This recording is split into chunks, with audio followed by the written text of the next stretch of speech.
Hi అండి, నమస్తే. నేను మీ దేవి. Welcome to Nade creations. ఈరోజు వీడియోలో మనం old traditional tasty snack recipe పాలకాయల్ని ఎలా ప్రిపేర్ చేసుకోవాలో చూద్దాం. ఇవైతే చాలా క్రంచీగా ఉంటాయండి. జనరల్గా వీటిని పల్లెటూరులో అప్పుడే పళ్ళు వస్తున్న చిన్నపిల్లలకైతే వీటిని తయారు చేసి పెడుతూ ఉంటారు. వీటి కోసం కేవలం మనం బియ్యపిండి అలాగే బెల్లాన్ని యూజ్ చేస్తాం. ఎవరైనా సరే వీటిని ఎంజాయ్ చేయొచ్చు.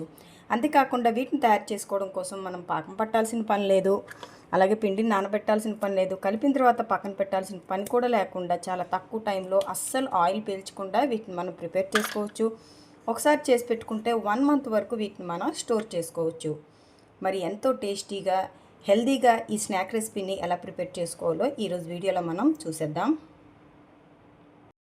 మరి పాలకాయల కోసం ముందుగా ఇలా ఒక పళ్ళాన్ని తీసుకుని దాంట్లో బియ్య పిండిని యాడ్ చేసుకోవాలండి. ఇది పొడి బియ్యంతో మరపట్టించుకున్న పిండి. అంటే ఈ పిండి మనకి ఇలా మెజరింగ్ కప్తో 2 కప్పుల వరకు పిండి వచ్చింది. ఇలా 2 కప్పుల బియ్య పిండికి 1 కప్పు బెల్లం అయితే మనకి స్వీట్ కరెక్ట్గా సరిపోతుంది. అలా కాదు, మీకు స్వీట్ ఎక్కువ కావాలంటే కొంచెం ఎక్కువ వేసుకున్నా పర్వాలేదు. అయితే బెల్లం పొడి ఉంటే ఇందులో మనకు కలుస్తుంది, కానీ మనకి ముద్ద బెల్లం అయితే కలవదు. కాబట్టి ఇలా 1 కప్పు బెల్లాన్ని మెజర్ చేసుకుని 1 అరకప్పు వాటర్లో ఇలా కరిగించి పెట్టి వేసుకోవాలి.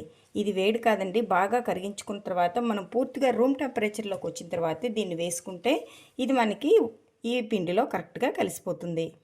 ఇలా మొత్తం దీన్ని ఫిల్టర్ చేసేయండి. ఏమైనా నలకలు లాంటివి ఉంటే మనకి ఫిల్టర్ అయిపోతాయి కదా.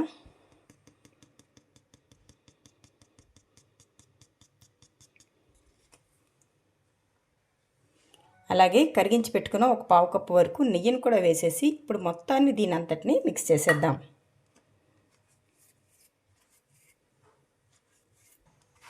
ఇది ఇలా కొద్దిగా కలిసింది కదా. ఇప్పుడు దీంట్లోనే ఈ నువ్వులు అనేవి ఎంత వేసుకుంటే అంత టేస్ట్గా ఉంటుంది. నేను 1/3 కప్ తీసుకున్నాను, కానీ మొత్తం వేయలేదు, కొద్దిగా ఉంచేసి కలిపేస్తున్నాను. దీన్ని మొత్తాన్ని ముందు కలిపేసుకున్న తర్వాత అప్పుడు కావాలంటే మనం వాటర్ని యాడ్ చేసుకుందాం. కానీ వాటర్ మనకి మళ్ళీ పట్టాల్సిన అవసరం రాకపోవచ్చు. ఒకసారి దీన్ని ఇలా మొత్తం కలిపేద్దాం. ఇలా కొద్దిగా మిక్స్ చేసిన తర్వాత దీంట్లో ఫ్లేవర్ కోసం ఇలాచీ పౌడర్ని వేసేసుకొని మరొకసారి దీన్ని మిక్స్ చేసేద్దాం.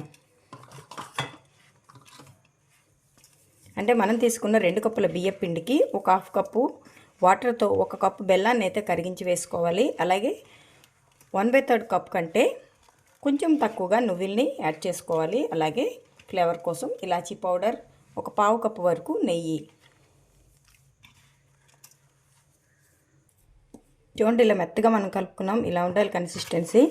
అయితే మనం దీన్ని నానబెట్టాల్సిన అవసరం ఏమీ లేదు, కానీ ఒక 2 మినిట్స్ పాటు దీన్ని ఇలాగా నీట్ చేసేసుకోవాలి.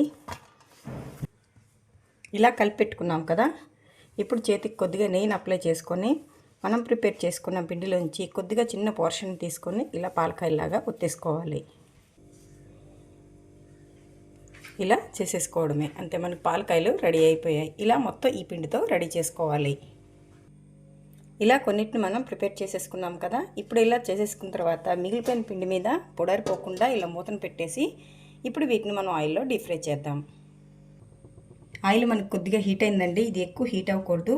ఇప్పుడు స్టవ్ని లో ఫ్లేమ్లో మాత్రమే అడ్జస్ట్ చేసుకుని మనం తయారు చేసుకున్న ఈ పాలకాయలు ఇందులో వేసేసుకుందాం.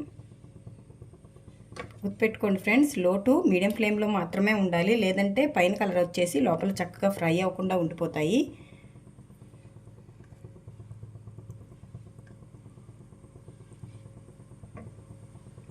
ఇలా వేసేసుకున్న తర్వాత వేసిన వెంటనే కదిపించకుండా అవి కొంచెం ఫ్రై అయ్యి పైకి వచ్చిన తర్వాత మనం వాటిని అన్ని వైపులకు తిప్పుకుంటూ ఫ్రై చేసుకోవాలి. ఇవి కొద్దిగా ఫ్రై అయ్యాయి కదా. ఇప్పుడు వీటిని ఒకసారి టర్న్ చేద్దాం. ఇలా స్లోగా కలుపుకుంటూ అన్ని వైపులా తిప్పుకుంటూ మంచి బ్రౌన్ కలర్ వచ్చేంత వరకు, అంటే డార్క్ బ్రౌన్ కలర్లోకి వస్తాయి. అలాగే ఈ బబుల్స్ కూడా ఆగిపోతాయి. అప్పుడు మనం వాటిని ఆయిల్లోంచి తీసేసుకుందాం. ఇవి మనకి మంచి బ్రౌన్ కలర్లో రెడీ అయిపోయాయి. అలాగే బబుల్స్ కూడా తగ్గిపోయాయి కదా. ఇప్పుడు వీటిని ఆయిల్లోంచి తీసేద్దాం. ఇవి ఇలాగే డార్క్ బ్రౌన్ కలర్లోకి వస్తాయండి, ఎందుకంటే లైట్ కలర్లో తీసేస్తే మనకి మెత్తగా అయిపోతాయి. ఇలా మొత్తం అన్నిటినీ ప్రిపేర్ చేసేసుకొని ఫ్రై చేసేసుకోవడమే.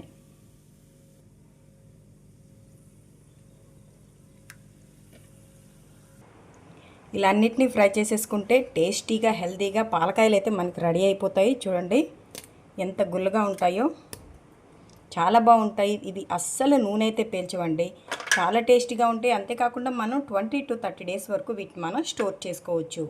ఎంతో టేస్టీగా ఉంటాయి. ఈ పాలకాయలని ఎలా తయారు చేసుకోవాలో చూశారు కదా. మరి ఈ రెసిపీ మీకు నచ్చితే ఒక లైక్ కొట్టి మీ ఫ్రెండ్స్తో ఈ రెసిపీని షేర్ చేయండి. అలాగే మరిన్ని టేస్టీ రెసిపీస్ కోసం నాదే క్రియేషన్స్ని సబ్స్క్రైబ్ చేసుకోండి. Thank you for watching.